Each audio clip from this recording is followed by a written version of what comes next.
ആദ്യം ഗുരുപാദത്തിലും എന്നെ ഇതുവരെ എത്തിച്ച എല്ലാ ഗുരുക്കന്മാരുടെ പാദങ്ങളിലും പിന്നെ എൻ്റെ ബന്ധുജനങ്ങളോടും അവരുടെ പാദങ്ങളിലും നമസ്കരിച്ചുകൊണ്ട് എന്നെക്കൊണ്ട് അറിയുന്നത് പറയാൻ ശ്രമിക്കാം. നമ്മളുടെ യാത്രയെക്കുറിച്ചാണ് സാറ് പറയാൻ പറഞ്ഞിരിക്കുന്നത് അല്ലേ. മനുഷ്യ ജീവിതത്തിൻ്റെ യാത്ര എന്താണ് അല്ലേ? നേടേണ്ടതും നേടിക്കൊണ്ടിരിക്കുന്നതും അല്ലേ. നേടേണ്ടതിനെ കുറിച്ച് ഒരു ലക്ഷ്യവും ഇല്ലാത്ത ഒരാളായിരുന്നു ഞാൻ. ഈ ക്ലാസ്സിൽ വരുമ്പോൾ ലതാജി പറഞ്ഞു എനിക്ക് ഒന്നും പറയാൻ അറിയില്ല, അല്ലെങ്കിൽ എനിക്കൊന്നും വാക്കുകൾ വന്നില്ല, എല്ലാം മറന്നുപോയി. ലതാജി പോയി. ലതാജി പറഞ്ഞത് ഞാൻ ഓർത്തു. ഞാനും ഇതിൻ്റെ അപ്പുറത്തെ അവസ്ഥയിൽ വന്നു കയറിയ ഒരാളാണ്. ഇവിടെ വന്നു കയറുമ്പോൾ ലക്ഷ്യത്തെക്കുറിച്ച് ഒരു ബോധ്യമില്ലാത്ത ഒരാളാണ് ഞാൻ. വരുമ്പോൾ ആഗ്രഹം എന്തായിരുന്നു എന്നറിയും? നമ്മൾ ലളിതാ സഹസ്രനാമം വായിച്ചു കഴിഞ്ഞാൽ അതിൻ്റെ ലാസ്റ്റ് ഫലസ്തുതി വായിക്കും. ഫലസ്തുതിയിൽ എന്താ പറയുക? അത് കിട്ടും, ഇത് കിട്ടും, എല്ലാം കിട്ടും അല്ലേ. എല്ലാം കിട്ടുമ്പോൾ നമുക്ക് സന്തോഷമാണ്. അതൊക്കെ കിട്ടുമല്ലോ എന്ന് പറഞ്ഞ് ഓടി വന്നവളാണ് ഞാൻ. ഈ അമ്പലങ്ങളിൽ വന്ന് പ്രാർത്ഥിച്ചതും അത് തന്നെയായിരുന്നു. പക്ഷേ നമ്മളൊരു ഭിക്ഷക്കാരി ആവേണ്ട ആളല്ല. ഞാനാണ് ഇതിനൊക്കെ ആധാരം എന്ന് മനസ്സിലാക്കുന്ന രീതിയിലുള്ള ക്ലാസ്സുകൾ എനിക്ക് കിട്ടിയത് GK സാറിൻ്റെ ക്ലാസ്സിൽ നിന്നാണ്. ആ രീതിയിൽ നമുക്ക് ഉയരാനും കഴിയും. അതിന് ഭഗവത്ഗീതയായിക്കോട്ടെ എല്ലാ ആത്മീയ ഗ്രന്ഥങ്ങളും ആ രീതിയിൽ നിലവാരം പുലർത്തുന്ന ഓരോ ഗ്രന്ഥങ്ങളാണ്. അപ്പം ഏത് പഠിക്കേണ്ട എന്നുള്ളതില്ല, ഏത് പഠിക്കുന്നു ആ പഠിക്കുന്നത് ഏത് രീതിയിലായിരിക്കണം. അപ്പം നമ്മൾ ഭഗവത്ഗീത പഠിക്കുമ്പോൾ അതിൽ തന്നെ 4 വിധത്തിലാണ് നമുക്ക് കേൾക്കാൻ കഴിയുക. അതിൽ അല്ലേ ഭഗവാൻ പറയുന്ന തലത്തിൽ നമുക്കത് മനസ്സിലാക്കാൻ പറ്റും, അർജുനൻ്റെ തലത്തിൽ നമുക്കത് മനസ്സിലാക്കാൻ പറ്റും അല്ലേ. പിന്നെ സഞ്ജയൻ പറയുന്ന രീതിയിൽ, ധൃതരാഷ്ട്രം മനസ്സിലാക്കുന്ന രീതിയിൽ തലങ്ങൾ വ്യത്യാസമാണ്. ഇപ്പോൾ ലേഖാജി പറഞ്ഞ പോലെ ഓരോരുത്തരുടെ തലങ്ങളും വ്യത്യസ്തമാണ്.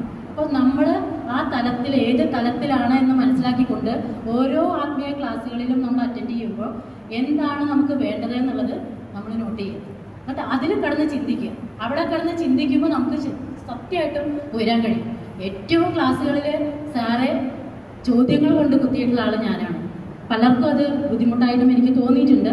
പക്ഷെ എനിക്ക് ആവശ്യം അർജുനൻ്റെ തലത്തിലേക്ക് ഉയരുക എന്നുള്ളതാണ്. ആ അർജുനൻ്റെ തലത്തിൽ നിന്നിട്ടാണ് ഞാൻ ഭഗവത്ഗീത കേട്ടത്.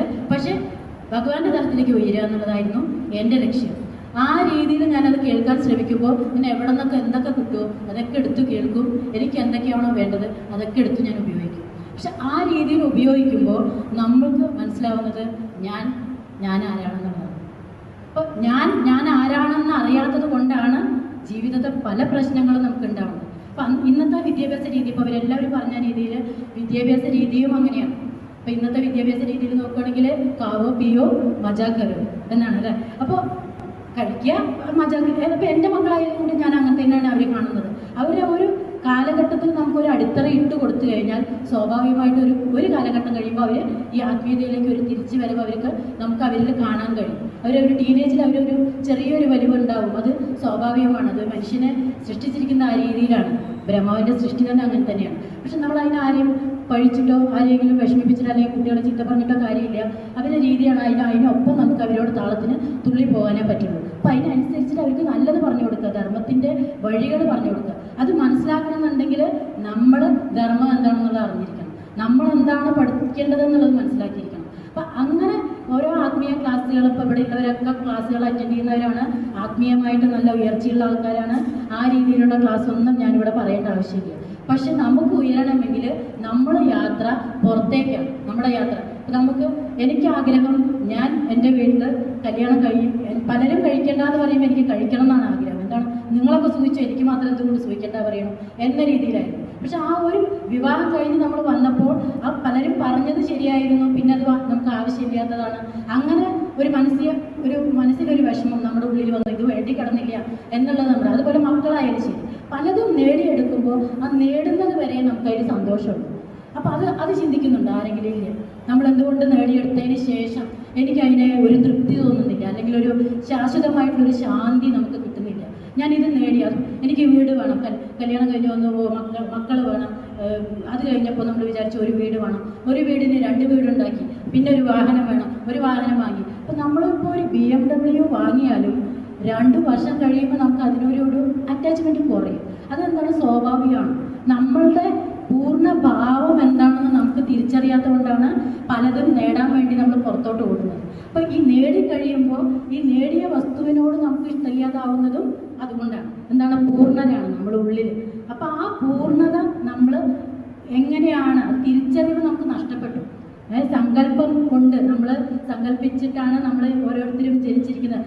ശരീരമുണ്ട് എന്ന് ചിന്തിക്കും. ഞാൻ ആ ശരീരമുണ്ടെന്ന് ചിന്തിക്കുന്ന ആളല്ല. ഞാൻ ആ ഇതിൽ നിന്ന് കുറച്ചും കൂടെ മുന്നിലോട്ട് പോകാൻ ചിന്തിക്കുന്ന ഒരാളാണ്. പക്ഷെ ശരീരമുണ്ട് എന്ന് ചിന്തിക്കുന്ന അവസ്ഥയിൽ നമുക്ക് തോന്നുന്നത് നമുക്ക് നേടിയെടുക്കുന്നതാണ് സന്തോഷം. പലതും നേടിയെടുക്കുമ്പോൾ ആ കിട്ടുന്നതാണ് സന്തോഷം, അതിലാണ് തൃപ്തി എന്നാണ്. പക്ഷെ നേടിക്കഴിയുമ്പോൾ തൃപ്തിയില്ല. അപ്പോൾ ഞാൻ തന്നെ സ്വയം എന്നോട് ചിന്തിച്ചു, ഞാൻ നേടിയെടുക്കാൻ വേണ്ടി പ്രയത്നിച്ചു, ഒരുപാട് പ്രയത്നിച്ചിട്ടാണ് ഞാൻ ആ സാധനം നേടിയെടുത്തത്. പിന്നിട്ട് എനിക്ക് എന്തുകൊണ്ട് അതിൽ തൃപ്തിയില്ല എന്ന് ഞാൻ ചിന്തിക്കുമ്പോൾ ഞാൻ ഇതെല്ലാം നേടേണ്ടത് ഇതിൻ്റെ അപ്പുറത്ത് എന്തോ ആണ്. ശാശ്വതമായ ഒരു ശാന്തിയാണ് നമുക്ക് ജീവിതത്തിൽ നേടിയെടുക്കേണ്ടത്. അപ്പോൾ അതിന് യാത്ര എങ്ങനെയാണ് വേണ്ടത്? നമ്മൾ പുറത്തേക്കാണ് യാത്ര ചെയ്യുന്നത്. അപ്പോൾ ആ പുറത്തേക്കുള്ള യാത്രയിൽ നമ്മൾ നേടിയെടുക്കാൻ ശ്രമിക്കുന്നത് സ്വയം അവനവനെ മനസ്സിലാക്കാനുള്ള ഈ ആത്മീയ ക്ലാസ്സുകളോ അല്ലെങ്കിൽ സാറുടെ ക്ലാസ്സുകളോ ആയിക്കോട്ടെ. ഞാൻ രമണ മഹർഷിയുടെ ഒരുപാട് ബുക്സുകളുണ്ട്. സാറ് റെഫറൻസിൽ തന്നെ പറഞ്ഞിട്ടും എടുത്ത് വായിച്ചു മനസ്സിലാക്കി. അതുപോലെ യോഗാവശിഷ്ടം സാർ തന്നെ ഞങ്ങൾക്ക് ഓരോ ബുക്കുകൾ തന്നിട്ടുണ്ട്. ആ യോഗാവശിഷ്ടത്തിലൊക്കെ ശ്രീരാമചന്ദ്ര പ്രഭു തളർന്നിരിക്കുന്ന സമയത്ത് വശിഷ്ഠ മഹർഷി ഉപദേശിക്കുന്നുണ്ട്. അപ്പോൾ ഇതിനെല്ലാറ്റിനും കാരണം സ്വന്തം മനസ്സാണ് എന്ന രീതിയിലുള്ള ഒരു ഉപദേശമാണ് കൊടുക്കുന്നത്. അപ്പോൾ സ്വന്തം മനസ്സിനെ നിയന്ത്രിക്കുക. നമ്മളിപ്പോൾ ഓടുന്നത് നമ്മുടെ പഞ്ചേന്ദ്രിയങ്ങൾ, നമ്മുടെ കണ്ണ്, മൂക്ക്, വായ ഇതൊക്കെ ഉണ്ടല്ലോ, ഇതിൻ്റെ ആഗ്രഹങ്ങൾക്ക് ഇഷ്ടത്തിനാണ് നമ്മൾ ഓടുന്നത്. പക്ഷെ അതിനെല്ലാം കാരണക്കാരനായിട്ട് മനസ്സാണ് നമ്മളെ ഓടിച്ചുകൊണ്ടിരിക്കുന്നത്. ആ മനസ്സിനെ നിയന്ത്രിക്കുക എന്ന തലത്തിലേക്ക് ഉയരുക എന്നുള്ളതാണ്. അപ്പം അമ്മ പറയാറുണ്ട്, മനസ്സിനെ നിയന്ത്രിച്ചവൻ ലോകത്തിനെ ജയിച്ചു. അപ്പോൾ ഈ മനസ്സിനെ എങ്ങനെ നിയന്ത്രിക്കും? അവനവൻ്റെ ഉള്ളിലുള്ള ഒരു യാത്ര. അപ്പോൾ അന്നമയം, പ്രാണമയം, മനോമയം, വിജ്ഞാനമയം. ഞാനിവിടെ ഭഗവത്ഗീത ക്ലാസ്സിൽ പറഞ്ഞതാണ്, നമ്മൾ അന്നമയം അല്ല, നമ്മൾ ആരാണ്? ആനന്ദമയ കോശമാണെന്നല്ലേ? ആനന്ദമയ കോശത്തിലേക്കുള്ള യാത്രയാണ്. അപ്പോൾ ആനന്ദ സ്വരൂപരായിരുന്ന നമ്മൾ ഈ അന്നമയത്തിൽ വന്ന് നിൽക്കുകയാണ്. അത് കാരണം നമ്മളുടെ വാസനകളാണ്. അപ്പം നമ്മളുടെ വാസനകളെ ക്ഷയിപ്പിക്കുക എന്നുള്ളതാണ് ജീവിതത്തിൻ്റെ ലക്ഷ്യം. അപ്പോൾ വാസനയെ ക്ഷയിപ്പിക്കാൻ എന്താ ചെയ്യുക? വാസനയെ ഒരു മനുഷ്യൻ്റെ ഇപ്പോൾ വേറെ ക്ലാസ്സിൽ ഒരാൾ പറഞ്ഞു, വാസനകളെ ലതാജി തന്നെ പറഞ്ഞു, വാസനയെ നമുക്ക് ഒരിക്കലും ക്ഷയിപ്പിക്കാൻ, ആഗ്രഹങ്ങളെ നമുക്ക് ഒരിക്കലും ഇല്ലാതാക്കാൻ കഴിയില്ല. മനുഷ്യനാണ്, ആഗ്രഹങ്ങൾ ഒരുപാട് വരുവും പോവുകയൊക്കെ ചെയ്യും. പക്ഷേ ആഗ്രഹങ്ങൾ വരുമ്പോൾ നമ്മളിത് നമുക്ക് വേണ്ടതാണോ വേണ്ടാത്തതാണോ, അതെന്തിനാണ്, എനിക്കിത് കൊണ്ട് നേട്ടങ്ങളുണ്ടോ, ഇതുകൊണ്ട് ഞാൻ ജീവിതത്തിൽ എന്താണ്, ദുഃഖമാണോ എനിക്കുണ്ടാവുക, മുന്നോട്ടുള്ള യാത്ര എന്തായിരിക്കും എന്നുള്ള ഒരു അറിവ് നമ്മുടെ ഉള്ളിലുണ്ടെങ്കിൽ, ഒരു ബോധം നമ്മളിലുണ്ടെങ്കിൽ, അല്ലെങ്കിൽ ഇത് ധർമ്മത്തിലൂടെയാണോ ഇതിലൂടെ ഞാൻ സഞ്ചരിക്കേണ്ടത് എന്ന രീതിയിൽ ഒരു ബോധം നമുക്കുണ്ടെങ്കിൽ നമ്മൾ എങ്ങനെ ഈ യാത്ര തുടരണം എന്നുള്ളൊരു രീതിയിലേക്ക് നമ്മൾ മാറും. അപ്പം നമ്മുടെ യാത്ര എങ്ങോട്ടാവും? ഉള്ളിലേക്കാവുമ്പോൾ നമ്മൾ എന്താണ് ചിന്തിക്കുക? സ്വയം ഉദ്ധരേതാത്മനാത്മാനം. എനിക്ക് ഏറ്റവും ഇഷ്ടപ്പെട്ട ഒരു ശ്ലോകമാണ് ഭഗവത്ഗീതയിൽ. ഞാൻ എവിടെയും ഏതൊരു പ്രഭാഷണത്തിൽ നിന്നും പറയുന്ന ഒരു കാര്യമാണ്, അവനവനെ ഉയർത്തുന്നതും അവനവൻ തന്നെയാണ്, അവനവനെ താഴ്ത്തുന്നതും അവനവൻ തന്നെയാണ്. അപ്പം അവനവനെ ഉയർത്തണം എന്നുണ്ടെങ്കിൽ അവനവനെ മനസ്സിലാക്കണം. അപ്പം അവനവൻ ആരാണെന്ന് മനസ്സിലാക്കുമ്പോൾ ശ്രീനാരായണ ഗുരുവിൻ്റെ ദൈവദശകത്തിലുണ്ട്, സൃഷ്ടിയും സൃഷ്ടാവും സൃഷ്ടികർത്താവും നീ തന്നെയല്ലോ എന്ന് പറയുന്നുണ്ട്. അപ്പോൾ ആ തലത്തിലേക്കാണ് നമ്മൾ ഉയരുക. ഈ ഓരോ ക്ലാസ്സുകളും നമ്മളെ ആ തലത്തിലേക്കാണ് ഉയർത്തുക. സൃഷ്ടിയും ആരാണ്? ഞാൻ ഒരു ദേവീഭക്തയാണ്, ശാക്തേയ ഭക്തയാണ്. അപ്പോൾ ദേവിയാണ് എൻ്റെ സൃഷ്ടിയും സൃഷ്ടാവും, സൃഷ്ടിക്കുള്ള സാമഗ്രിയും ദേവിയാണ്. അപ്പോൾ ഇതിൽ എവിടെയാണ് ദേവി ഇല്ലാത്തത്? അപ്പം ആ രീതിയിലാണ് നമ്മൾ ഉയരുന്നത്. ആ രീതിയിൽ ഉയരുമ്പോൾ പിന്നെ എനിക്ക് ഈ കാണുന്ന സൃഷ്ടിയും ദേവിയാണ്, സൃഷ്ടി ഉണ്ടാക്കിയതും ദേവിയാണ്, സൃഷ്ടിയുടെ സാമഗ്രികൾ, സൃഷ്ടിക്കുള്ള സാമഗ്രികളെല്ലാം നമ്മളൊക്കെ തന്നെയാണ്. നമ്മളെല്ലാവരും ഓരോരുത്തരും അതിൻ്റെ സാമഗ്രികളാണ്, പ്രകൃതി ആയാലും എല്ലാം. ഇതെല്ലാം ദേവിയാണെങ്കിൽ പിന്നെ ഞാൻ ആരെയാണോ വന്ദിക്കുന്നത്, ആരെയാണോ നിന്ദിക്കുന്നത്, ആരെയാണോ ഞാൻ പഴിവാക്കുകൾ പറയുന്നതും പരസ്പരം നിന്ദിച്ച് സംസാരിക്കേണ്ടതും എന്ന രീതിയിലേക്കാണ് നമ്മൾ ഓരോരുത്തരും ഉയർത്തിക്കൊണ്ടുവരേണ്ടത്. അപ്പോൾ മാനവനിൽ നിന്ന് മാധവനിലേക്കുള്ള യാത്രയാണ് നമ്മളുടെ നേടേണ്ടത്. നേടിക്കൊണ്ടിരിക്കുന്നത് ഭൗതികത വേണ്ടെന്നല്ല. അതിനൊരു ശ്ലോകമുണ്ട്, ശരീരം ആദ്യം ഗഡു ബ്രഹ്മ സാധനം എന്ന് പറയുന്നുണ്ട് അല്ലേ? ശരീരം ആവശ്യമാണ് എന്തിന്? ഇത് നേടാൻ. അത് നമ്മൾ ലക്ഷ്യമായിട്ട് വെക്കണം. നമ്മുടെ യാത്ര അതിലേക്കായിരിക്കും. അപ്പോൾ ഈ യാത്ര മനസ്സിലാക്കാതെ പോകുമ്പോഴാണ് നമ്മൾ പലതിൻ്റെ പുറകെ, ഇപ്പോൾ ഒരു സാധനം കിട്ടാൻ വേണ്ടി നമ്മൾ അതിൻ്റെ പുറകെ, അല്ലെങ്കിൽ എന്തെങ്കിലും ഒന്ന് നേടിയെടുക്കാൻ, അല്ലെങ്കിൽ ഒരു ജോലി, അല്ലെങ്കിൽ ഒരു വിദ്യാഭ്യാസ കാര്യങ്ങളൊക്കെ നേടിയെടുക്കാൻ നമ്മൾ ചെല്ലുമ്പോൾ അത് കിട്ടാണ്ടാകുമ്പോൾ നമ്മൾ തളർന്നു വീഴുകയാണ് ചെയ്യുന്നത്. പലരും ആത്മഹത്യയിലേക്കും അല്ലെങ്കിൽ ഒരു പ്രണയം അല്ലെ ഇഷ്ടപ്പെട്ട ഒരു സ്ത്രീ, ഒരു പെൺകുട്ടി അല്ലെങ്കിൽ ഒരു പുരുഷനെ സ്നേഹിച്ച കുട്ടികളായ അവരെ കിട്ടിയില്ല എന്ന് പറഞ്ഞാൽ അവരെ ഉപദ്രവിക്കുക അല്ലെങ്കിൽ സ്വയം ആത്മഹത്യ ചെയ്യുക, ഈ തലത്തിലേക്കൊക്കെയാണ് ഇന്ന് സമൂഹം മാറിക്കൊണ്ടിരിക്കുന്നത്. അപ്പോൾ അത് എന്തുകൊണ്ട് സംഭവിക്കുന്നു? അപ്പോൾ ഈ നേടിയെടുക്കുന്നതിലൊരു തൃപ്തി കണ്ട് കണ്ട് കണ്ട് കണ്ട് കുട്ടികൾ വളർന്നു വരികയാണ്. അപ്പം നമ്മൾ സമൂഹത്തിൽ കുട്ടികൾക്ക് പറഞ്ഞു കൊടുക്കേണ്ടത് ഇതല്ല, നേടേണ്ടത് ഭൗതികമായിട്ട് നേടണം. ഭൗതിക നേട്ടങ്ങൾ നേടുന്നതിനോടൊപ്പം തന്നെ ആത്മീയമായിട്ടുള്ള ഒരു അറിവ്, നീ ആരാണ്, നീ തന്നെയാണ് ഇതെല്ലാമായി മാറിയിരിക്കുന്ന തലത്തിലേക്ക് നമ്മൾ കുട്ടികൾക്ക് പറഞ്ഞു കൊടുത്താൽ അവർക്കും ചിലപ്പോൾ നമുക്ക് വട്ടാണെന്ന് അവർ പറയും. അപ്പോൾ ആ രീതിയിൽ നമ്മൾ പറഞ്ഞു കൊടുക്കണ്ട. കുട്ടികളോട് പറയുക, എല്ലാവരുടെ ഉള്ളിലും ഈ ഈശ്വരനാണ് ഇരിക്കുന്നത്, പ്രകൃതിയിൽ കാണുന്നതും അത് തന്നെയാണ്. പക്ഷെ നിനക്ക് വരാനുള്ള സമയത്ത് നിനക്ക് ഇഷ്ടമുള്ള സാധനങ്ങൾ ഓരോ ഇതിലും പറയുന്നുണ്ട്, ഇന്ന മനുവിൽ ഇന്ന ആൾ ജനിക്കേണ്ടത് വരെ ഭാഗവതത്തിൽ എഴുതി വെച്ചിട്ടുണ്ട്. അപ്പോൾ നമ്മൾ ഇവിടെ കടന്നിട്ട് അടുത്ത ജന്മത്തെയും ഈ അടുത്ത നിമിഷത്തെക്കുറിച്ച് ചിന്തിക്കുന്നതൊക്കെ നേരത്തെ ഭഗവാൻ തീരുമാനിച്ചിരിക്കുന്ന കാര്യങ്ങളാണ്. ഞാൻ അവരെ കൊന്നു കഴിഞ്ഞു, നീ അർജുന അവർക്ക് നിന്നാൽ മതി എന്നാണ് പറയുന്നത്. അപ്പോൾ ആ രീതിയിൽ നമുക്ക് നിന്നു കൊടുക്കേണ്ട ഒരു തലത്തിലേക്കാണ് നമ്മൾ ഉയരുന്നത്. അപ്പോൾ കുട്ടികളോട് പറയുന്നതൊക്കെ നേരത്തെ നമുക്ക് തീരുമാനിച്ചു, പക്ഷെ പ്രയത്നം ആവശ്യമാണ്. നമ്മുടെ പ്രയത്നമാണ് നമ്മളെ ലക്ഷ്യത്തിലേക്ക് എത്തിക്കുന്നത്. അപ്പോൾ അത് ശരീരം ഭൗതികമായി പോയിക്കോട്ടെ, പക്ഷേ മാനസികമായിട്ട് നമ്മൾ ഏത് തരത്തിൽ ഉയരണം എന്നുള്ളത് മനസ്സിലാക്കിയിട്ട് മുന്നോട്ട് കൊണ്ടുപോകാൻ ശ്രമിക്കുക എന്നുള്ളതാണ്. അതിൽ അമ്മ ഒരു ഉദാഹരണം പറയും. ആത്മീയമായിട്ട് നമ്മൾ പഠിച്ചിട്ടുള്ള വ്യക്തികൾ കടലിൻ്റെ വെള്ളത്തിൽ അകപ്പെട്ട് കഴിഞ്ഞ് കഴിഞ്ഞാൽ, ഇതും ഞാൻ ഇഷ്ടപ്പെട്ട ഓരോരോ അമ്മയുടെ ഓരോരോ എക്സാമ്പിൾസ് സ്റ്റോർ ചെയ്ത് വെക്കും. മറ്റുള്ളവർക്ക് പറഞ്ഞു കൊടുക്കുന്നത് നിങ്ങളോ ആ തരത്തിൽ ഉയരട്ടെ എന്നുള്ള രീതിയിലും എനിക്കും അത് ഓരോ തരത്തിൽ ഞാൻ താഴോട്ട് പോകുന്ന സമയത്ത് കയറി വരാനായിട്ട് ഞാൻ ഉപയോഗിക്കുന്ന ഒരു പോയിന്റാണ്. അമ്മ പറയുന്ന ഒരു പോയിന്റ്, നമ്മൾ കടലിലെ വെള്ളത്തിൽ നീന്താൻ അറിയുന്ന ഒരാളെയും നീന്താൻ അറിയാത്ത ഒരാളെയും കൊണ്ടുവന്നിട്ട് വെച്ചോളൂ. അപ്പോൾ നീന്താൻ അറിയാത്ത ആളെന്ത് ചെയ്യും?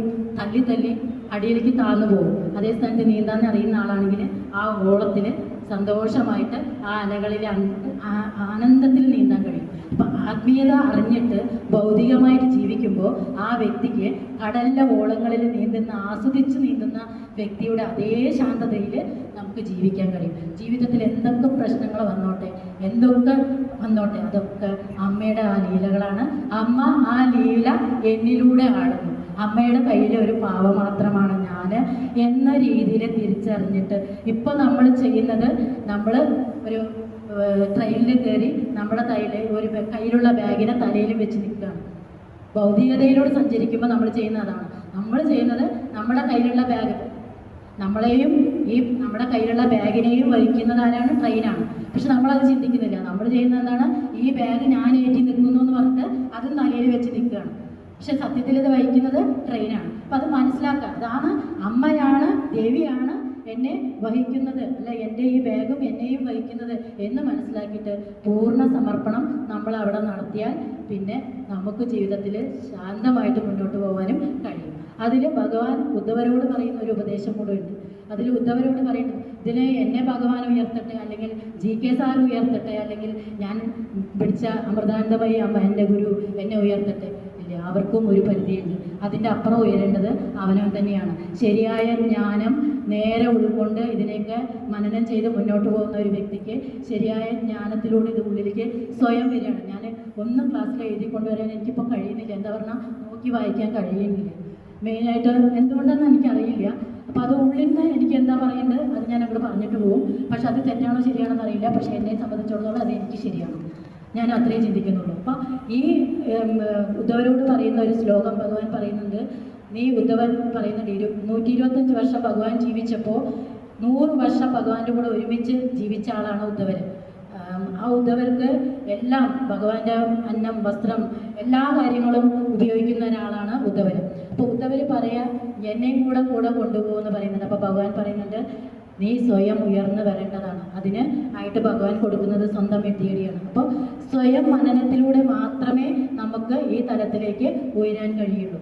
അപ്പം സ്വയം മനനം ചെയ്യണമെന്നുണ്ടെങ്കിൽ ആത്മീയ ശാസ്ത്രങ്ങൾ ആ രീതിയിൽ ഉൾക്കൊണ്ട് പഠിച്ച് നമ്മളെ ചിത്തത്തെ ശുദ്ധീകരിച്ച് വാസനാക്ഷയത്തിലൂടെ മുന്നോട്ട് പോവുക. വാസനകളെ ക്ഷയിപ്പിക്കുക എന്ന് പറയുമ്പോൾ ഈശ്വരനിൽ ശ്രദ്ധ കേന്ദ്രീകരിക്കുക. അപ്പോൾ 41 ദിവസത്തെ ശബരിമല വ്രതം വരുന്നുണ്ട് അല്ലേ? ഇപ്പോൾ നമ്മളൊക്കെ ശബരിമല യാത്ര എന്ന് പറയുമ്പോൾ ഒരു പിക്നിക് പോയിന്റ് ആയിട്ടാണ് എനിക്ക് തോന്നുന്നത്. അങ്ങനെയായിട്ടാണ് ഇപ്പോൾ എല്ലാവരുടെയും പോകുക കാണുമ്പോഴും എനിക്കും അങ്ങനെ തന്നെ തോന്നുന്നത്. സത്യത്തിൽ അങ്ങനെയാണോ യാത്ര വേണ്ടിയിരുന്നത്? പഴയ കാലം മാറുമ്പോൾ കോലം മാറുന്നു, ശരിയാണ്. പക്ഷേ മാറ്റത്തിനും ഒരു പരിധിയുണ്ട്.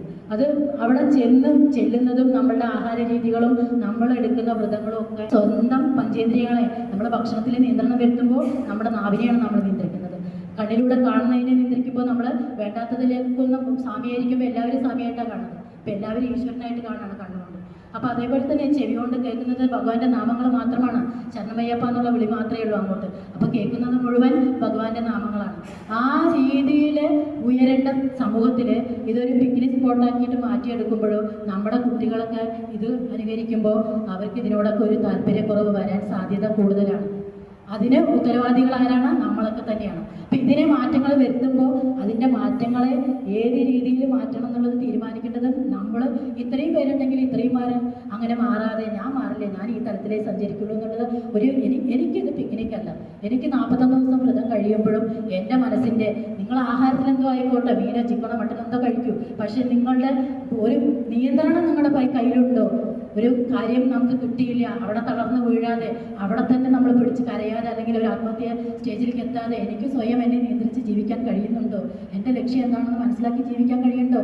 അതും കൂടി ഇല്ലാതെ പരസ്പരം സ്വാമിമാരെ പഴിക്കുന്ന ആൾക്കാരാകുമ്പോൾ അത് പിക്നിക് സ്പോട്ടായിട്ട് തന്നെ മാറും. അപ്പം ഇതിലെല്ലാം നമ്മൾ വ്രതങ്ങളും എല്ലാ കാര്യങ്ങളും ചെയ്യുമ്പോൾ അവനവനെ ഉയർത്താനും അവനവൻ്റെ ഈ പഞ്ചേന്ദ്രിയങ്ങളെയും മനസ്സിനെയും ഒക്കെ നിയന്ത്രിക്കാനും ഈ അന്നമയം പ്രാണമയം മനോമയം വിജ്ഞാനമയത്തിലൂടെ നമ്മുടെ ആ ആനന്ദമയത്തിലേക്ക് എത്താനുമാണ്.